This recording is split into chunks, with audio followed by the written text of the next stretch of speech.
right? Who's going to play Eyore in this? You did a pretty good job with that right there. Oh, I love Eyore. Eyore, do you?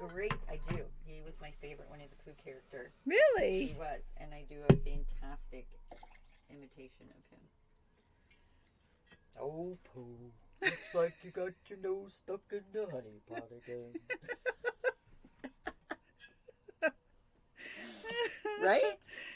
You do it well. I give you that. Absolutely. I'm like, I remember watching Pooh. Right? I know all the people. Right. Pooh and Piglet and Christopher and Roo and Kanga and Owl and Tigger! Tigger, yes. Oh, wonderful things about Tiggers. Tiggers are wonderful things. I probably, which you look at me now, you would never guess, but I probably resonated with Tigger. Yes. Lots of people do, because Tigger is fun. But you know what I liked about Eyore? Eyore kept it real. And it wasn't even like he was just like sad sack, right? He just was, keeping it real.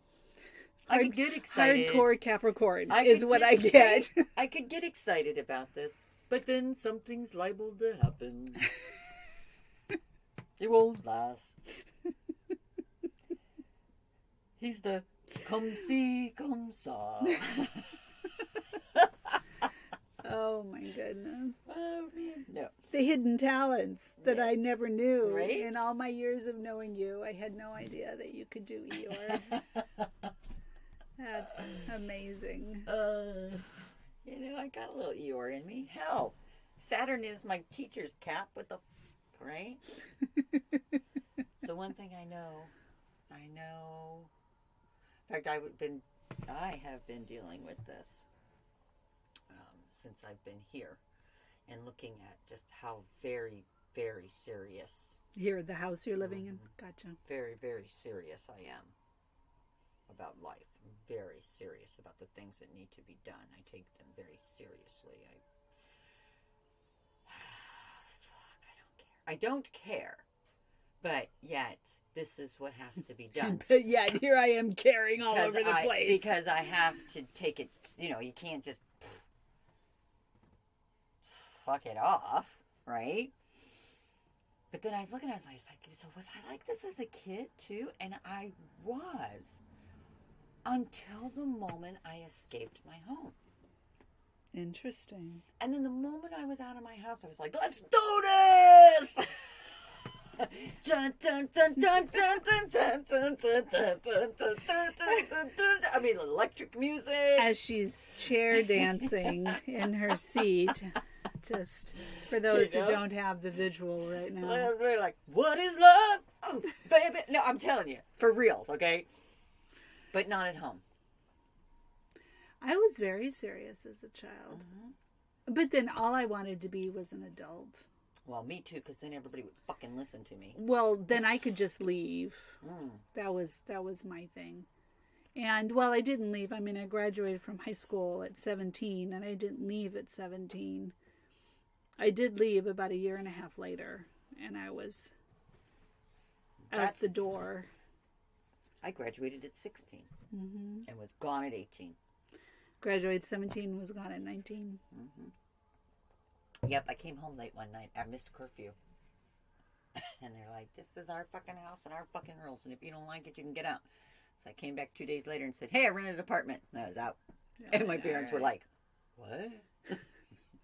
That sounds like the end of my marriage. Where my ex-husband is like, we were having problems, so I was going to move into the other bedroom. We had 3 bedrooms, so I was going to move into the other bedroom.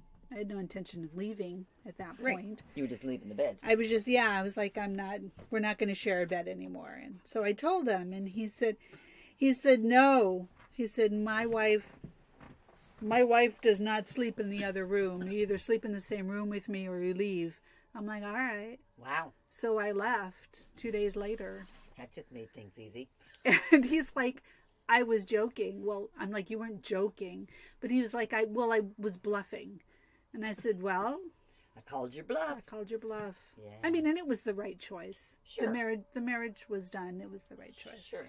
But yeah, I'd be like, all right, You know, I'll go. I learned early on, I'm good with that. don't bluff. Because somebody will call you on it. Right. Or you'll get called on it.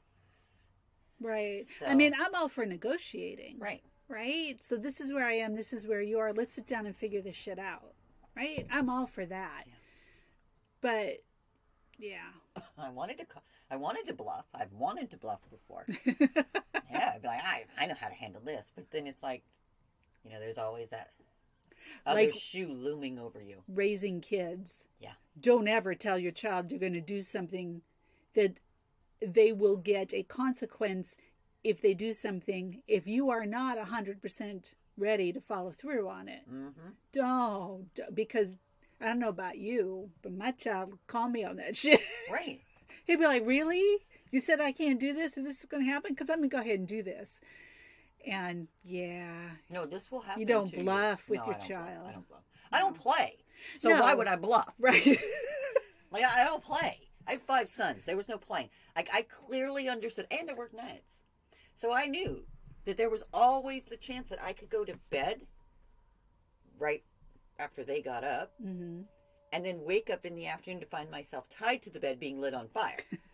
So, you know, one eye open and make them more afraid of me asleep or awake than, oh, so they, you know, they didn't try to harm me in any way. They would come to me though and ask if they could go do things. And so I had to set a rule that they couldn't ask me for anything while I was asleep. Right. Because they walked 12 miles from Moreno Valley to Riverside one time to see some friends. Or Riverside to Moreno Valley. Had I known that, like I get up and there's nobody there, and then 3 hours later there's still nobody there, and it's getting dark and I'm ready to call, and then, you know, as I want to beat them half to death when they finally come through the door because I'm both angry and terrified. And scared, yes. And they're like, but you said we could go. And no more asking me for anything while I'm asleep. Right. You get it before I hit the bed, or you wait until I wake up.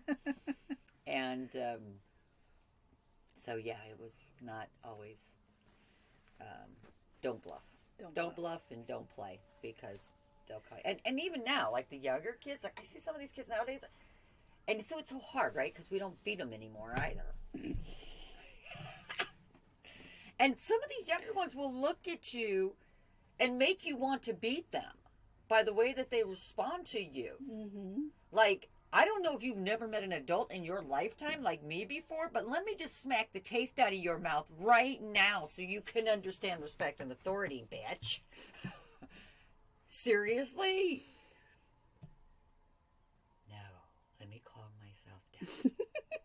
But that's what they well up in me sometimes, because Right. they're just so arrogant. Well, I think that's, I mean, In that entitled any state parent of that has, beingness. or any adult that has dealt with the child has dealt with that. Absolutely. Yeah, yeah. I understand when my mother looked at me and just, you know, wanted to murder me, because I've been there. Right. I've wanted to just be like, oh no, see, my will is greater than yours. And Right. I will break you. I will crush you. Really? We want to do this to our children? Then I read something the other day and it just blew my mind. It was just like, oh my God, I was such a horrible mother. And it said, you know, why would we think that our teenage children would come to us when they're struggling and feeling overwhelmed, when they're small, we tell them, stop screaming, don't Right. throw that tantrum. We put them in timeout when they don't know how to handle their feelings because they're overwhelmed. And it's like, oh, that's some truth to that. And when you have a screaming toddler that's been doing it for 3 solid hours, you've got to do something. Somebody's going to break, right? So finding that balance. Like, I always like the thing of, okay, you may have to go through a punishment of some sort, but I liked the piece that they added through the years where, like, but we're going to talk about it afterwards. Mm-hmm. And make sure that you understand and that you know that we're good now. Like, we can let that go. And that's something like, I might get mad, I might fly off the handle, but the moment I do it, it's done. Right. You have to do a lot of abuse to me to cause me to hold a grudge against you. There are a few. I have a couple, 2 or 3 that come to mind, that it's like, I will hold a grudge till the, well, maybe not till the day I die. No. But right now, I have no desire to let go of said grudge. I have a couple of people that I have, but even at this point, it's now gone. But I'm the same way. It takes a lot for me to get to this point. So, hello. We chatted and chatted and chatted. Oh, did we do that again? We do that a lot lately. Yeah, we did. I mean, we were just talking about what we weren't sure what we were going to talk about. Well, I don't think we planned to talk about this, though. No, but that's the way it flies. It is. We start talking about something and then we realize maybe 10 minutes and 26 seconds in we should introduce ourselves. Should say something. So this is In My Experience, and I am Piperlyne. And I am Sonya Lee. And we're here today, well, talking about, obviously, what you have already heard, but just the general... Well, I might delete that, so maybe we shouldn't talk about it. Okay. So we're here talking about just the general challenges of being human here now, and being sensitive or empathic or highly sensitive HSPs. And it's intense. It's intense right now. We have been feeling the intensity. Yes, we have.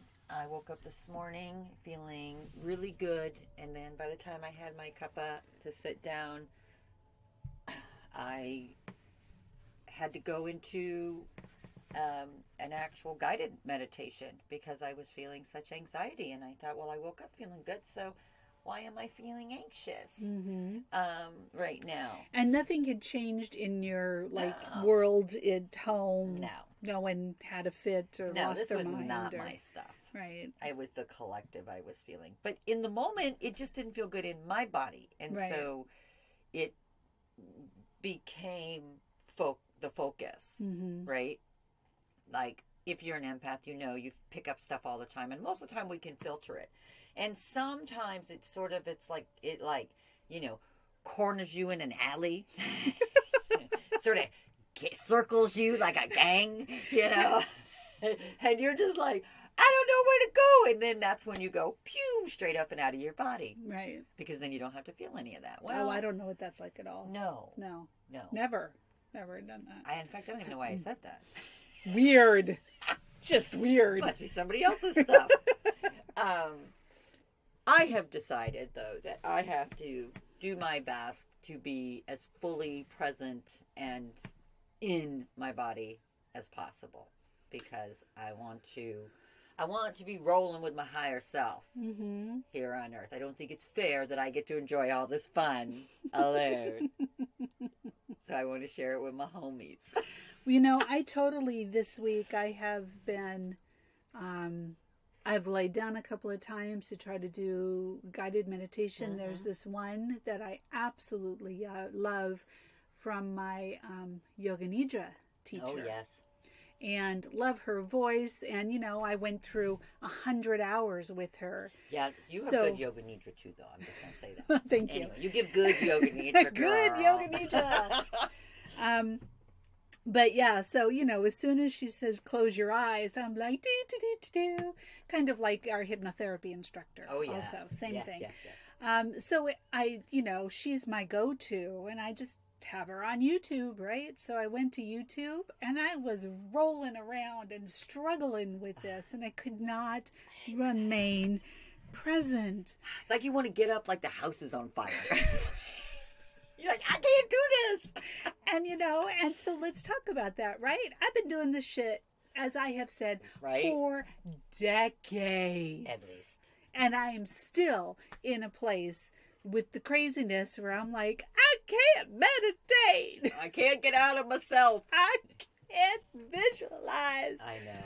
It's the struggle is real. And I too, because doing lots and lots of research to try to figure out now, what exactly does this meditation look like, feel like? Like, how do you know when you're there, right?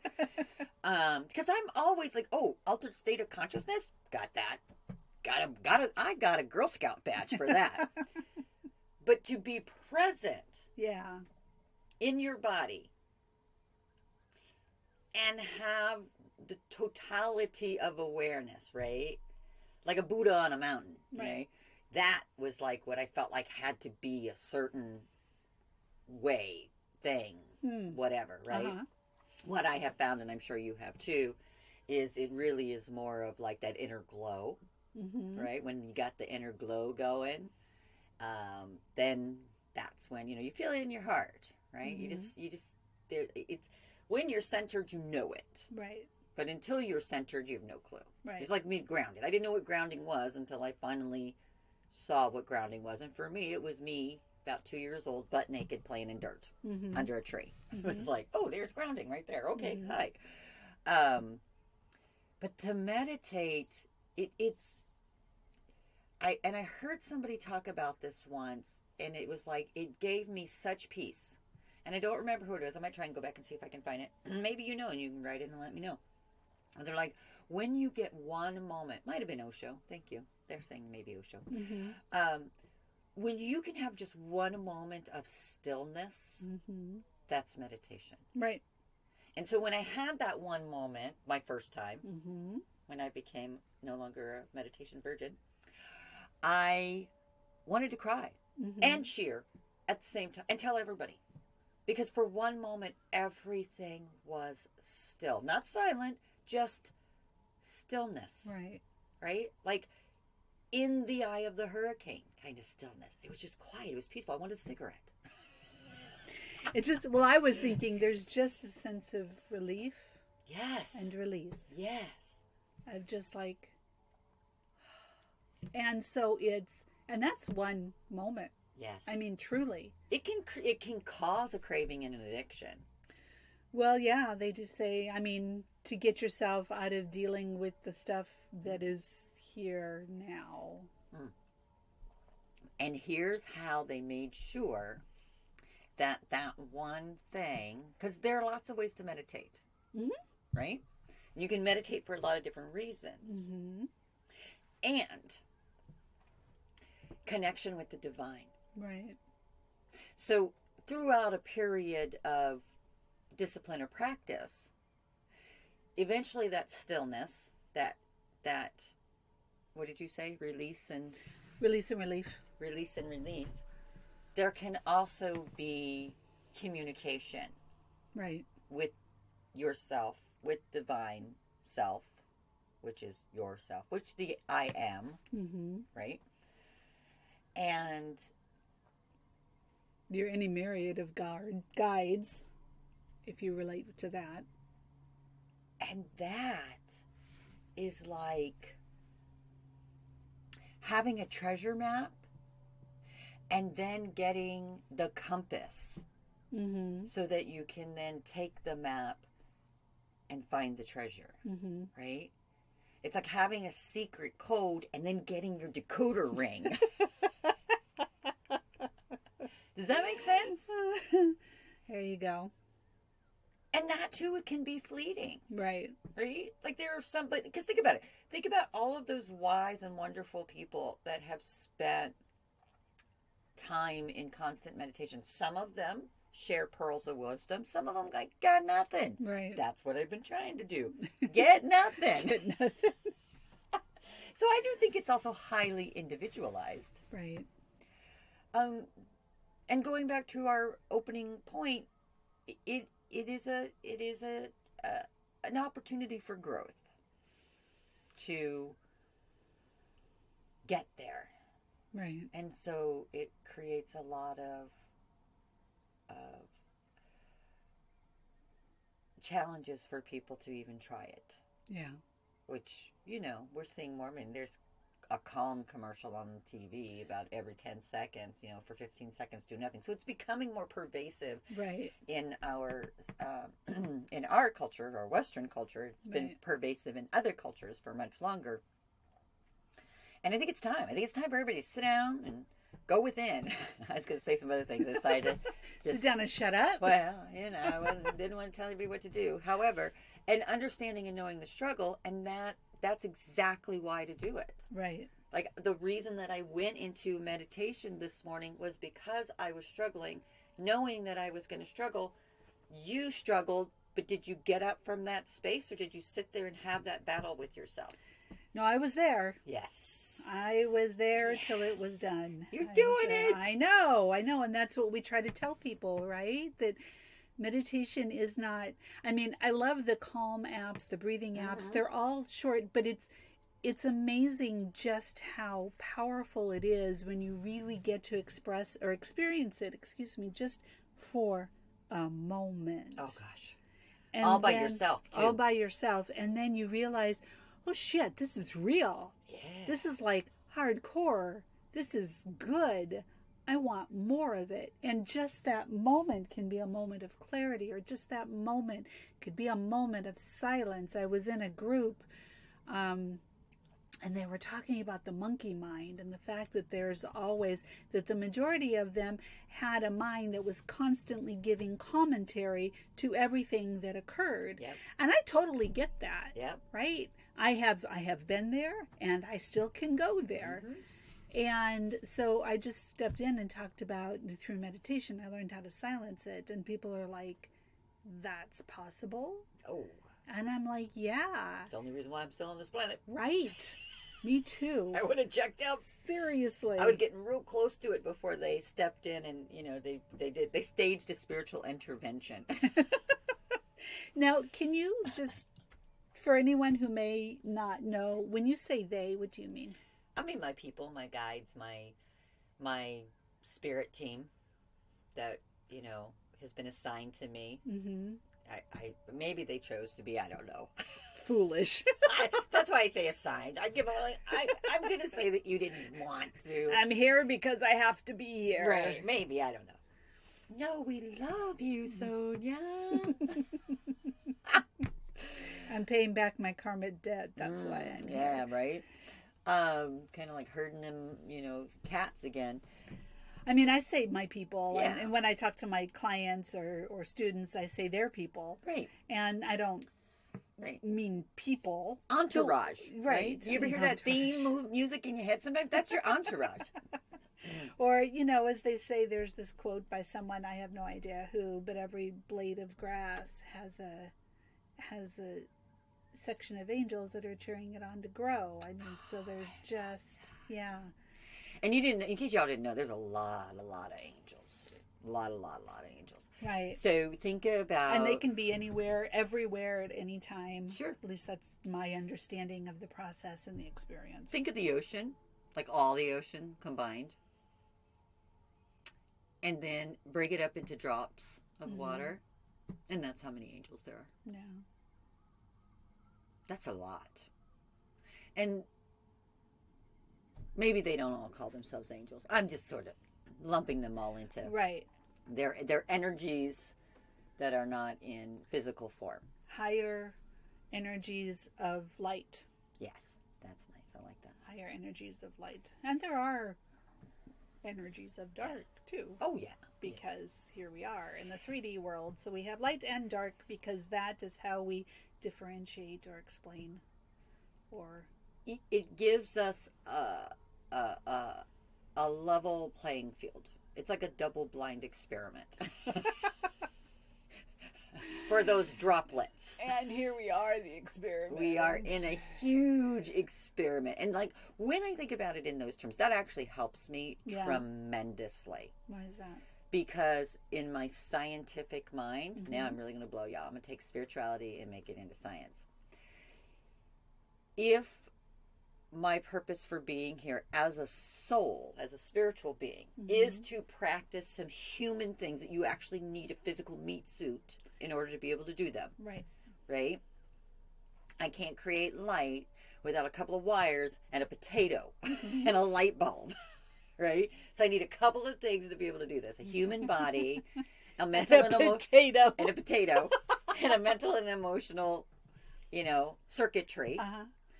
And then I get to play and interact with others. It's like Fantasy Island. The plane, right? I used to love Fantasy Island. Loved Fantasy Island. And that, I think it really is a great way to look at what we're doing on this blue ball.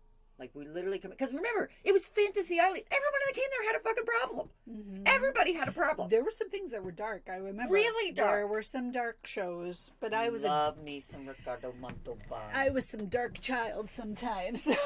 Well, and we rolled knew... right with that. And we knew, right? That's one of the reasons why we were so drawn to it, because it wasn't just fantasy. It was the fantasy of reality in a light and dark construct. Right. And so while not everybody may be quite aware of that, and some are blissfully unaware, bless you, my child, go with peace, right? I don't know.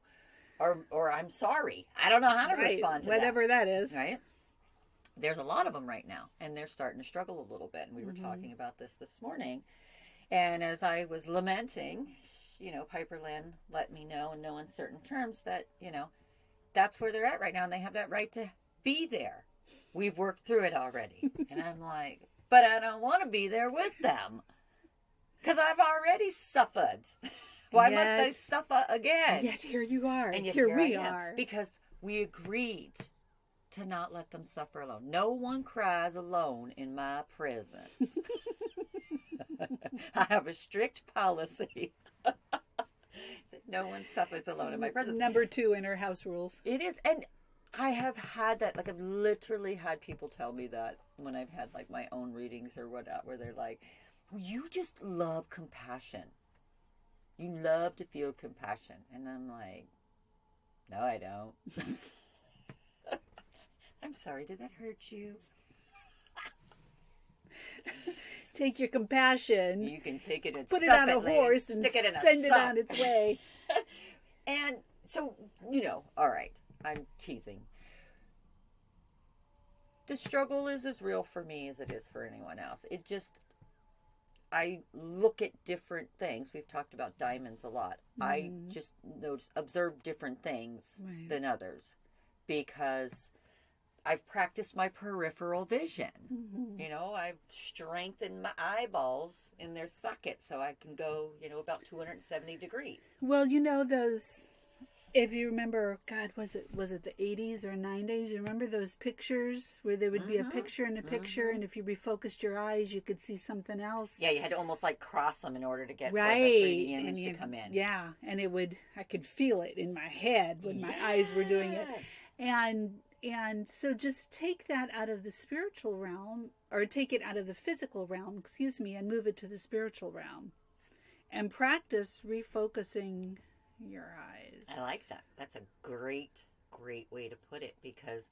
And it hurt. I mean, it's uncomfortable. It is uncomfortable. And you have to focus, and sometimes you lose it. And if something distracts you lose that right. part, right? Yeah. Right. No, that is a great analogy right there. We need to bring those back. What are they called? Magic mirrors? Magic pictures? Magic pictures, I think. Or Magic, something. I don't remember. Yeah. Man, they were all over the malls in the 90s. You couldn't walk anywhere. Spencer's? Yes, they had a big one. Yes, we are totally dating ourselves, so welcome. Spencer's is still around. It is still around. And shifting that, like shifting your vision, shifting your eyes so that you can see what isn't there, is also what meditation can be about. So there's a couple of, like I said, a couple of components, a couple of pieces. Step 1 is be still. Step 2 is get to know your surroundings. And then step 3, what is there that's been hidden from you that is just now beginning to come into vision or into clarity? I had someone tell me one time that when you were communicating with your guides, that they're higher vibrational beings. So that means they vibrate at a higher revolution than we do. That's all that it means. They're spinning faster than we are. Now, see, I don't know. I feel like I spin pretty fast sometimes. Well, but yes. And while I say that, and you think, oh, but that would make me dizzy, I wouldn't be able to concentrate on anything. It's exactly my point. Me, I wouldn't be able to. I can't hear them because they're spinning too fast. And what I got told, it was brilliant, was you need to slow your roll. They can't slow their roll. Right. They're up there. There's no slowing down, right? The record player's on 78. I'm sorry that you have a 33 on there. Really getting old school today. 33 and a third, wasn't it? Yes. Wasn't there okay. So, and then what was the other one? 78, 33, the big LPs. What were those? Gosh, that's terrible. I can't remember. I want to say 45. Was it? Well, there Oh, were no, it was 40. 45s with the little ones. 33. Yes. Yes. Okay. 33. Yeah. Okay. I'm like, wait, there was 45. Yes. I got to break out my record player now because I'm really feeling shameful. I'm ashamed of myself in this moment. Anyway, it's Mercury retrograde. That's what I'll blame it on. So, and then she said, you know how music gets cut to a record, right? So as you're singing, the record's being cut, and what they're doing is it's spinning around. When sound comes through, it makes a little notch. And then when you go, and that's how the record gets made. And this is like going back to like in the 50s when you could go into a booth, sing a song, and they'd make a record for you. I wish they still had those around. That would be cool. Oh, no, we don't have all these things called like microphone voice recorders. Right. We're not doing that as we speak. I want it on vinyl. You want an album. Okay. I do want an album. Sonya sings Eyore. Yes. There you go. Inside joke. Anyway, when you put the record needle down, the music only plays when it hits those little gaps. Right. And so when you slow yourself down in meditation, you get these little gaps that open up. And that's why messages sometimes just come in single images or single words. And then you've got to be like the puzzle maker and put it all together. I thought that was a brilliant way to explain it. And it got me to stop asking them to please slow down so that I could hear them and understand what they were saying. Here's one other thing I want to add to that, because I thought about this earlier and then we got to talking. You are already meditating throughout your day. You just don't know it. Right? Think about the things that you do where you don't have to have focus to the attention and you are not being distracted by something else. I'll give you an example. I might have said this before, but I'm going to share it again. I absolutely know that when I wash dishes, that is a meditative practice. I've done it since I was a child. Now, sometimes, if I'm not paying attention, monkey mind can get in there and just go the whole time. Right? But then I usually end up having to wash the dishes again because I missed spots or something because I'm being distracted. But when I'm not, first of all, I got running water, okay? Symbology, people. I got drains. Symbology times 2, people. If you don't know what I mean, look it up, okay? Or should we share that? What I mean by water and drains. Oh, you can share it. So water is emotions, right? And drains are like, they're an opening, right? So when you shower, and people often say, I get the greatest ideas when I'm showered. Yes, the water is flowing, your intuition is flowing, and there is an opening that is allowing for that free flow of that information. And they do make something called aqua notes so that you can write in the shower. It happens with some people when they're using the toilet, right? I used to have a dad that would come out of the bathroom and go like, oh yeah, I've been wanting to tell you kids something. What magazine was sitting on the back of the toilet? That would always be. Well, and you hear runners. People who run and that require hikers. Yeah, to be able to be able to quiet their mind, they exhaust their bodies. Weightlifting. And a lot of these are solitary activities, but not all. Anyway, so sitting at the sink, doing the dishes. I washed dishes since I was a small child. My mother hates to wash dishes, so I am the chief cook and bottle washer. And I don't mind washing dishes. I'd rather do dishes than laundry. I hate doing laundry. Oh, I'd rather do laundry than dishes. Ugh. I'll wash a dish all day long, but to do laundry, there's so many steps. Anyway. And I'm one of those ones that will forget it in the washing machine for a while, and then I got to run it again because they stink now, whatever. I'm really bad about it. And I will fold them, though, because I hate piles of laundry, but I do not iron. If I have something and I wash it and it comes out wrinkled, I give it away. I don't ever wear it again. Oh, I stopped ironing. I had to iron for uniforms. Yeah. But once I stopped having uniforms, no more ironing. No more ironing. I own an iron, but Yes. I don't iron. No. So, anyway, doing the dishes was my thing, Mm-hmm. right? And I could go anywhere I wanted to while I was in that space. And now I've recognized that that is also where I can pick up connections and information. Mm-hmm.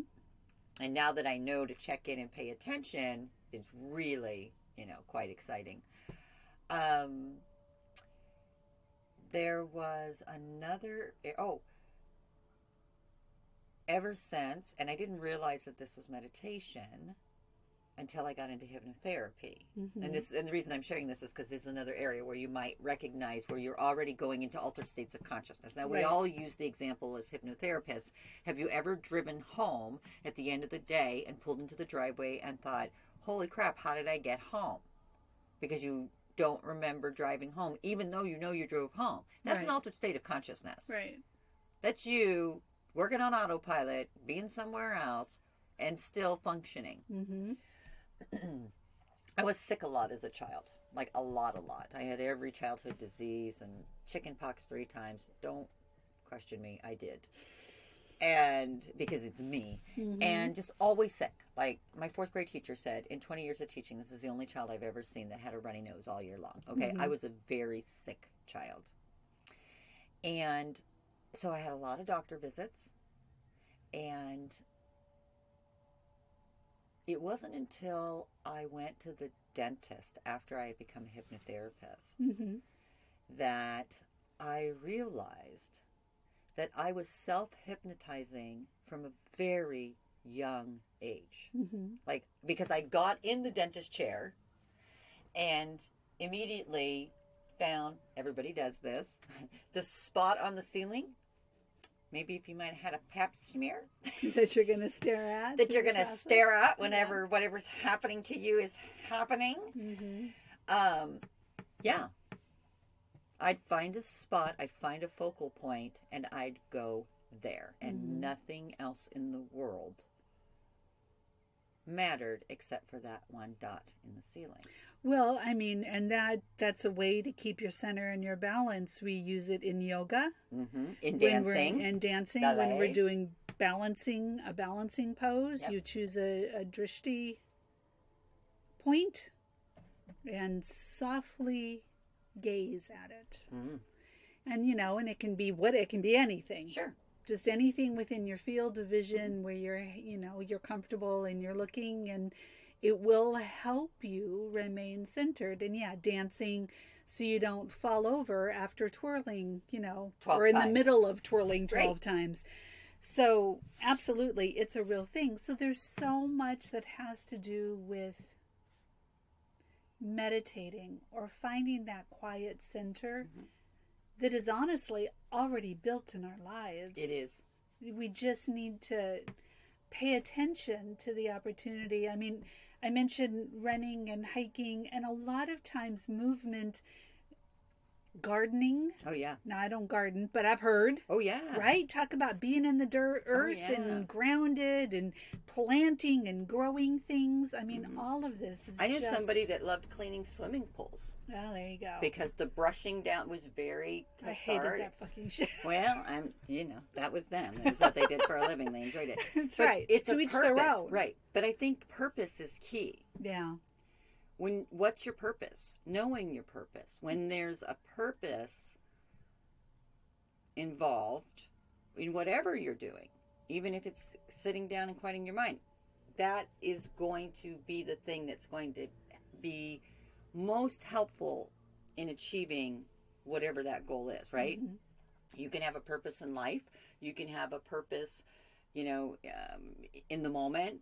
Like, my purpose right now is to go down to that store and give them a piece of my mind about this shoddy, quality product that I bought and get my money back. I mean, I'm just throwing examples out there. Mm-hmm. And there can be a purpose. I'm going to sit here for 15 minutes, whether I go anywhere or not. But my purpose is to be able to just sit here. And I have done that. I have put meditations on that were X amount long, and anything short of them yelling the house is on fire, my ass was not getting out of the chair until the video or the audio ended. Right. And that, my purpose was just to endure it and get through it. Mm-hmm. Whatever it takes. Right. Right? And through that discipline, through that practice, things got easier, things got better. And it changes from day to day, right. as I do. Right. Right? Like some of the, like we talk about, this morning we were talking about getting back to the basics. Mm-hmm. I had said earlier about getting back into my rituals. I had gotten a bit with my routine and rituals for how I want to start my day or end my day. Right. Whatever you want to call it. We all have them. We just need to look at them. We are very habituating creatures, obviously, because we're not change makers. We're change resistors. Many times, yes. And, meditate. Get centered, get grounded, get connected. Figure out, where are you?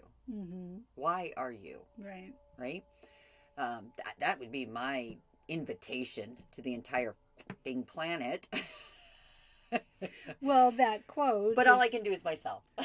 You teach all second graders how to meditate, and within one generation, you have a completely different world. And I believe that to be true. And meditation doesn't make you perfect or better, and even. it doesn't necessarily. I mean, while you're in meditation, it may feel good. Sure. Right? It feels good to be connected. It feels good to be quiet. It feels good. But we still have to get up. Sure. And we still have to live life. But it truly is one of the things that I have seen when it comes to specifically spiritual growth and our own evolution and our own self-experiences that we have, is that we have an experience of anything, of connection, of beauty, and it occurs in a moment in time, whether we planned it or intended it or not. Right. It happens in a moment in time. Right.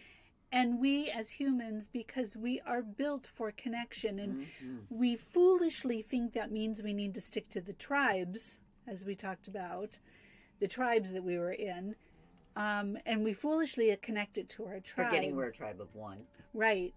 The truth is that the connection is the connection with what I call life with a capital L. And so we have that experience, however it occurred, however it happened, however many time moments it occurred in.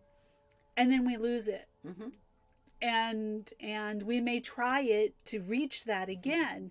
And a lot of times if it occurred because of something, if we connect its occurrence to something that happened outside of us, like someone said, "I love you," and I felt that. Right.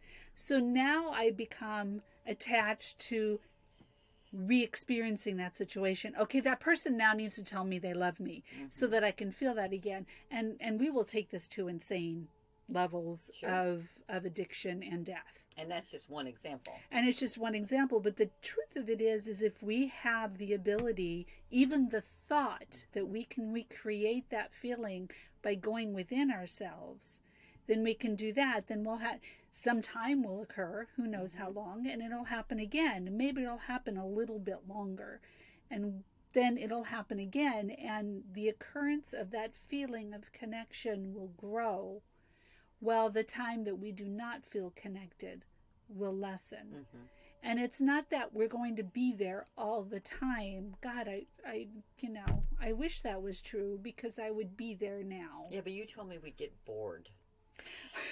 Well, we are here to do the human shit, right? Yeah. And so, but that is something that we have control over, that we can create, and when we're in that space, I can tell you that when I come from a place of quiet, calm, centered groundedness, I like how I react and respond and what I do so much better than when I don't come from that space. The focus is different. Right. And it's all about focus, which is,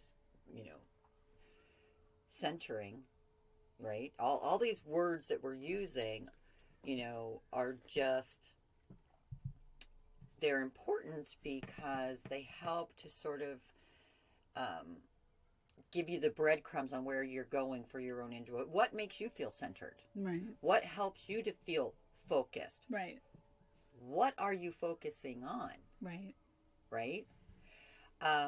Those are all just the breadcrumbs that you get to internally pick up, look at, as they say in Buddhism, right? Then put it back down. And instead of just letting all the thoughts go, you really look at that one thought. You really examine it, right? And so going through these different layers and avenues, I feel like for me the big key is not that it's replicable in every moment, but that one piece can be found in any moment if I can find my focal point, my center. Does that make sense? Yeah, it's the piece that motivates you. I mean, for me, sitting here talking about it, I can tell you that what works for me is connection.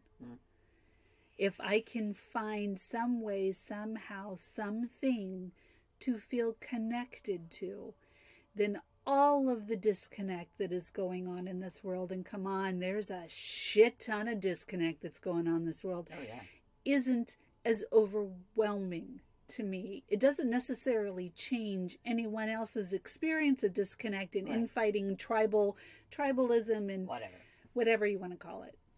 But for me, because I found something that allowed me to connect outside of myself to something that I found to be peaceful or beautiful or fulfilling, then that gives me what I need to continue to move on. And it can happen in a moment, or it can take days, depending on what is occurring in my life and how awake I am. Well, exactly. And for me, it's when I can connect to that one thing within me, then I can let go of everything that is outside of me. And it, for me, it really is more like the shedding rather than the connecting. And I feel like it's because inherently I am so, I'm bounty. I'm the quicker picker upper. So whether I'm aware of it or not. And so by focusing within myself and connecting to myself, that helps me to find a center. And then whatever is connecting to me or I'm connecting to outside of me, I've differentiated. And so now I know where the lines begin and end. And that gives me a sense of center, of safety, of connectedness to myself. I'm not lost in the ocean. See, now this is just absolutely amazing in our conversations, because from what I understand, and correct me if I'm wrong, from what I understand, you are saying that it is the boundaries that help you to be in that space for yourself. Correct.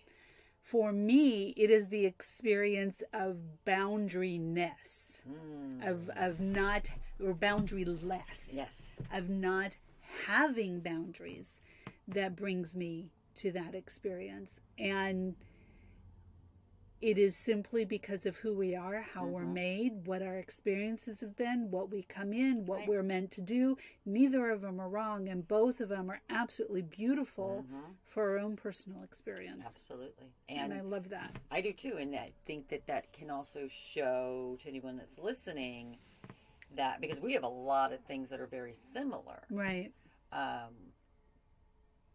And we've got a couple of things, and most of it is just sort of how we react or respond. Right. That can be very different. And like I said, it can be due to a great number of things. For me, what I had to learn to recognize was that I had no boundaries. And therefore, I didn't know where I ended and someone else began. Mm-hmm. And that created a lot of issues in my life. Mm-hmm. And still can. Absolutely. If I'm not on it. Now, Right. you know, sometimes that's even within myself. Mm-hmm. I've got lovely little file cabinets within myself where I can compartmentalize the hell out of my life if I so choose. Mm-hmm. And, you know, in part of my, you know, full ownership of the authentic me, I've had to, you know, start clearing some of them cabinets out. Right. Downsizing, realizing what I want to hang on to, what I don't, and recognizing where I just stuffed a bunch of shit in a drawer, in the back of the drawer, hoping that, you know, I had no reason to go into the back of the drawer again, and that this doesn't work for me. So, you know, now we're digging in the back. I mean, my ass is deep in my karmic closet. Deep! All the way. There's like a box back there. I don't even know if it was mine. It might have been from the previous tenant. I don't know. But it's there, and I gotta unpack it. And so, waking up this morning, being able, this is where my practice has helped me. Maybe this is where your practice has helped you. Waking up and recognizing that something isn't as I would like it to be, right? The temperature in my home is not to my liking, so I'm going to go to the thermostat and adjust it, right? And I can choose to do that or not, right? So I can just get up, throw a robe on, scramble over, turn it up a couple of dials, and then crawl back in bed.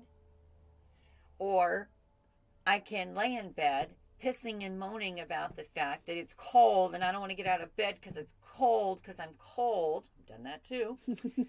Yelling because why isn't it the temperature set so that it's not cold when I get up in the morning. Flipping the covers off because I'm having a hot flash. And why is the heater on first thing in the morning? Because it's so flippin' hot in this house. You see that? All different kinds of temperature, right? I get to choose. It's completely up to me. Completely up to me. Nobody else. Right. Nothing else. Right. No higher else. And that's great. I like it like that, except for when I don't. Right. Then it's like a smack in the face. And it is what it is. My discipline, my practice has showed me. It just is what it is, baby. It's all gravy, baby. You get to choose. Okay, great. I want to choose to shift this. Okay, what do I need to do that, right? So you create a practice, you create a discipline, you create a ritual, you create a sequence, you create a scientific experiment.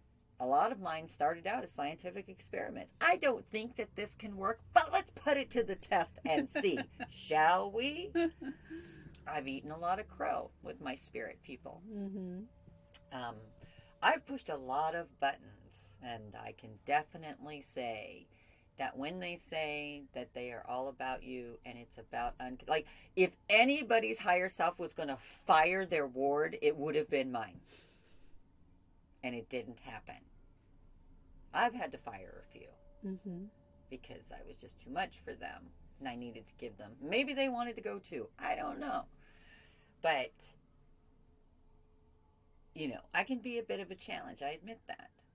And I want to be the best that I can be. And so, therefore, I've allowed myself to examine these things as I walk every day of my life to see what works, what doesn't work. And then I like to share it with people because maybe it would work for you too. I hate to see anyone suffer, right? So I guess what I'm trying to say is if you can allow yourself the experiment of just sitting in silence and see what comes up. Right. Is it peace? Is it resistance? Is it tears? Is it anger? Is it nothing? Right? I mean, I've met people like that. I got nothing. How can you have nothing? Well, then you will sit there until you have something. Yeah, maybe that's it for you, right? But I just feel like for me, it's been very, very helpful, and it has gone through a lot of shifting and changing in this last year because I don't know. I feel like it was easier for me to put boundaries up around the din of everyday life than it has been with life in captivity, aka the pandemic. We're all a bunch of cats in captivity. Cats in captivity. We just keep roaming around, walking around the outside of the walls, the cage. Pacing, right? Pacing and growling and pacing. And yes. Well, when you said experiment, and I love that, I realized that I say play. Oh. And I've had to explain that to people because they're like, what do you mean play? That's not, this is serious stuff. How do you play? And what I mean by play is, it's just something you're trying to see how it works, to what happens. Going into it lighthearted with nothing but the intention of seeing what occurs. So it's a very similar experience as an experiment. But the term that I use is play. Which is, but I think we're talking about the exact same thing. We are. And so whatever you call it, whatever you decide to name the experience of stepping into this new feeling and see how it occurs. Or just exploring the feeling that you're currently experiencing. And you don't have to, there's no judgment. Right. Experiments work and sometimes they don't work. And play, you either play and if it's not fun anymore, then you stop. Right. Or you don't have an expectation. You're just going to sit in the sand for a bit. I know my son, when he had one friend that could be a little obnoxious at times, and when he got to be really obnoxious, he would just go in his room and sit on his bed. And the kid would just be like,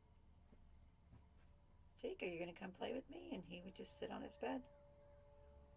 I'm not going to play with you anymore.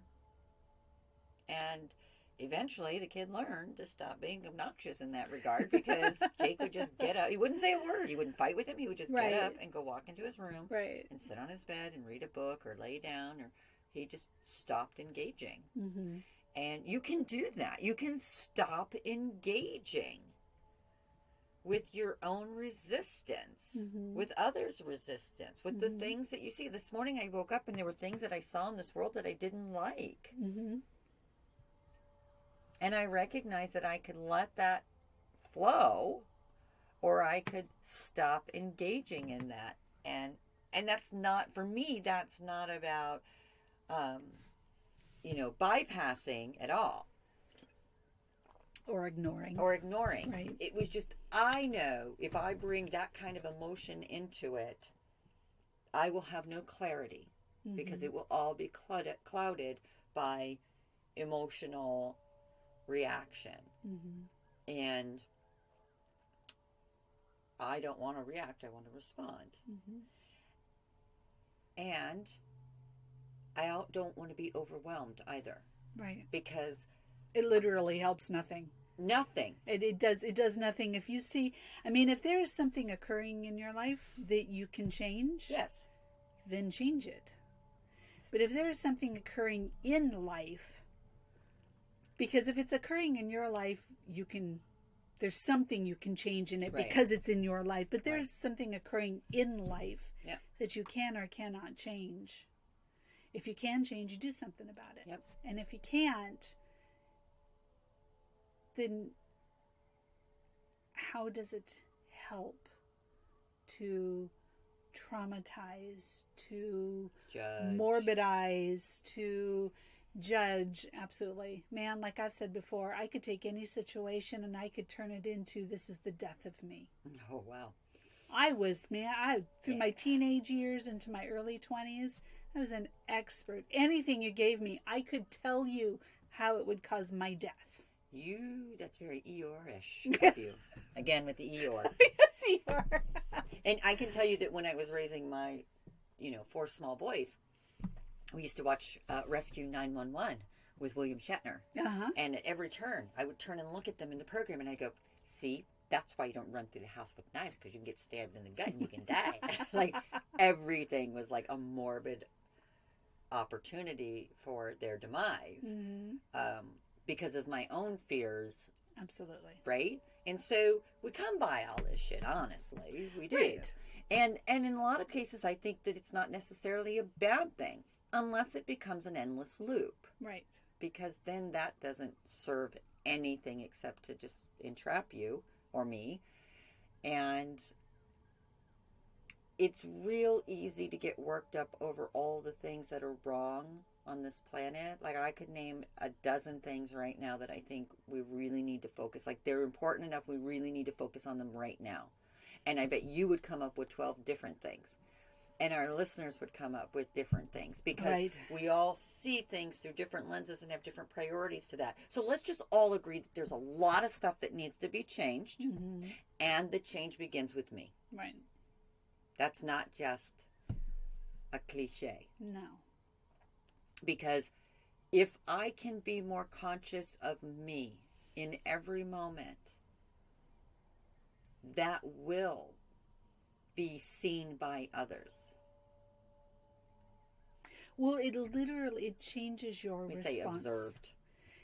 It changes your response to things. It changes my response to things when I am in that space. When I am more centered, I make more centered decisions, even in the smallest of situations, the simplest of situations, and it grows. And once again, it can sound cliche because we've seen things about it, but it's true. 100%. It's the only way. If that hasn't become crystal clear after 2020, I don't know how else they're going to explain it. There's a reason that every single person on the planet, now you may not agree with me on this, but this is exactly how I'm going to say it, was given the opportunity to be sheltered in place so that you could sit down and go within and make some new choices. Right. I don't know what choices. I'm not going to paint. I got nothing. Right. All I got is choices. What kind of choices? I don't know. Right. Choices for who? I don't know. Just new choices. Pause. Go to the bathroom. It's like your DVR. You're watching a program. I got to go to the bathroom. We'll just hit the pause button. Go to the bathroom, baby, and then come back and we'll finish it. The universe gave us a bathroom break. Now, I know there might be some that get really offended by that. Please don't be offended by that, okay? This has been terribly tragic with the losses for a lot, and I am deeply in honor of those that have made the sacrifice to force us to humble ourselves, to think while we're going within about others. Everybody had a role to play. Right.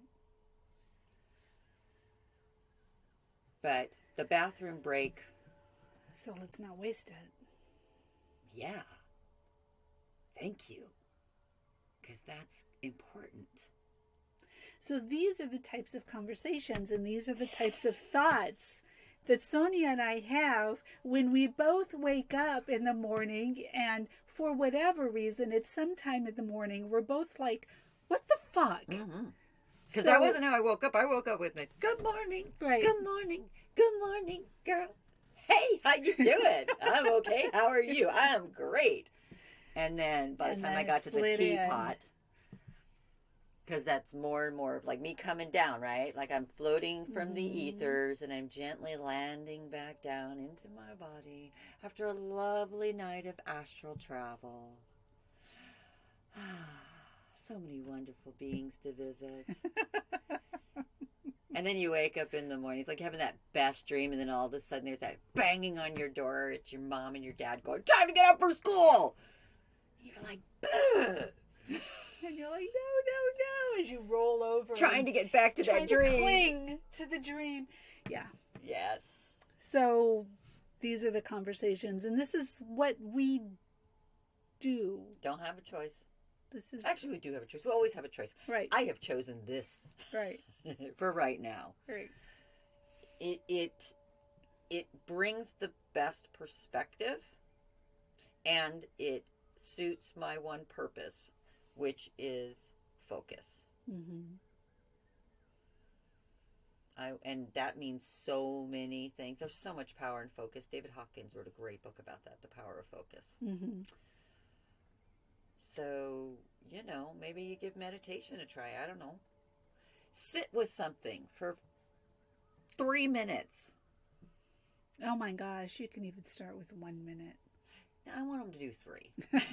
Okay, fine. She's the taskmaster on this one. 3 minutes. That is so small. And it's a lot. It is, but it might take you 15 to get 3. I'm just saying. 3 minutes will change your life. It's like 7-minute abs. 7-minute abs. 10-minute workout. I do a 10-minute workout. Well, I do a go. 10-minute. I spend 30 minutes every day. I spend about 10 to 14 minutes doing my little bit of exercising. And then I spend about 15 minutes doing a meditation. So 30 minutes a day. And sometimes I have to break those up. Like I didn't do my yoga yesterday until after I got home. It was about 4 o'clock in the afternoon. So I did my sun salutations to the west instead of the east. Mm-hmm. But I did my meditation that morning. Mm-hmm. And that meditation and that movement, that focus that I'm giving myself, it's like putting a pin in me Mm-hmm. to remind me to take care of me. Mm-hmm. Maybe that might resonate with you. Right. Right. Starting somewhere and doing something. And why not do something different? If what you're doing now isn't working, why not try something different? Whenever something isn't working for me, I go, okay, stop. Because I spent so many years feeding holes, feeding the hole. Let me say that again. It's become like my phrase. Like it's a phrase that I learned in real estate. I've seen it in, car repair. How long am I going to feed this hole of keeping this car pitched together? I should just go buy another car, right? Feeding the hole of my existence on life. Mm-hmm. Or recognizing that this is just the experience. My existence is timeless. Mm-hmm. And life expanding. I was going to say lifeless, but that doesn't sound very good. But, ever expanding. Right. Life consciousness. Right. I'm growing and glowing, baby. Grow and glow. We're going to be having a program here soon. We're call it the Grow and Glow Show. The Grow and Glow. There we go.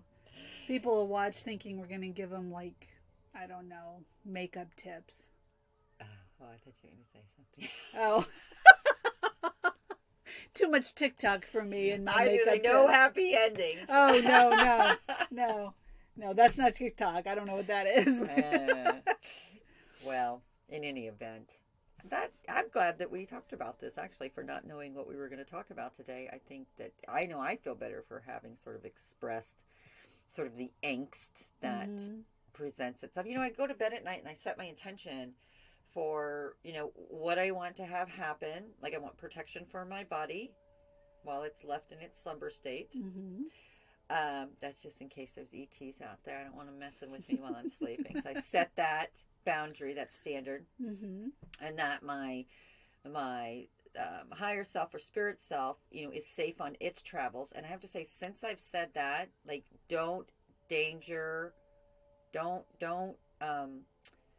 I lost my train of thought. I didn't. I lost the words for it.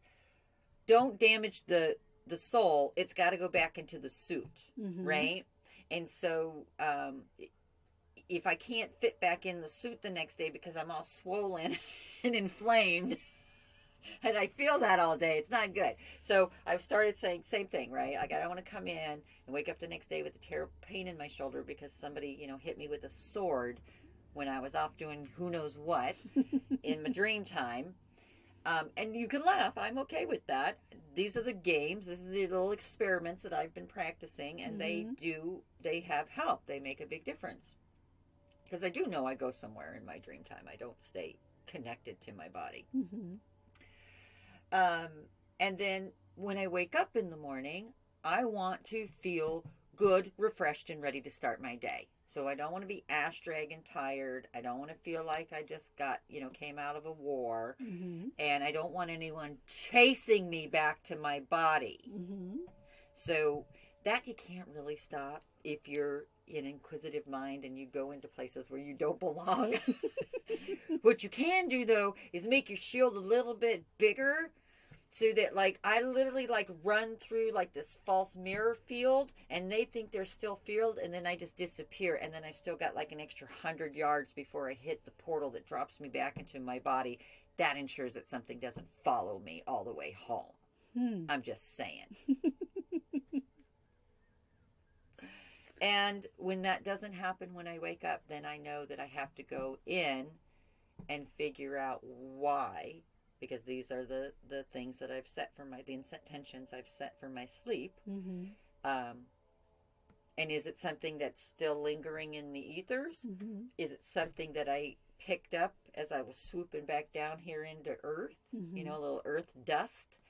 Or is it something that got, sort of like the sludge on the pipes of me, a little karma chip?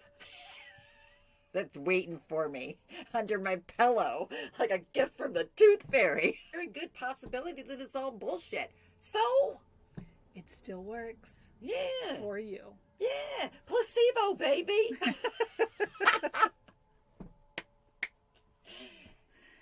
Get yourself a little purple pill. So see what works for you. Yes. Because a spoonful of sugar helps the medicine go down. What's the medicine? I don't know. Oh, all right. I don't know. So play, experiment. Try. Do. Get creative. Right? What does Yoda say? There is no try, there is only do. That's right. What does I say that? Did I say that Yoda speak right? I don't know, but it sounded good to me. Well, I hope everyone has a wonderful week. We're moving. Sun is now in Pisces, so it's all got to be good now.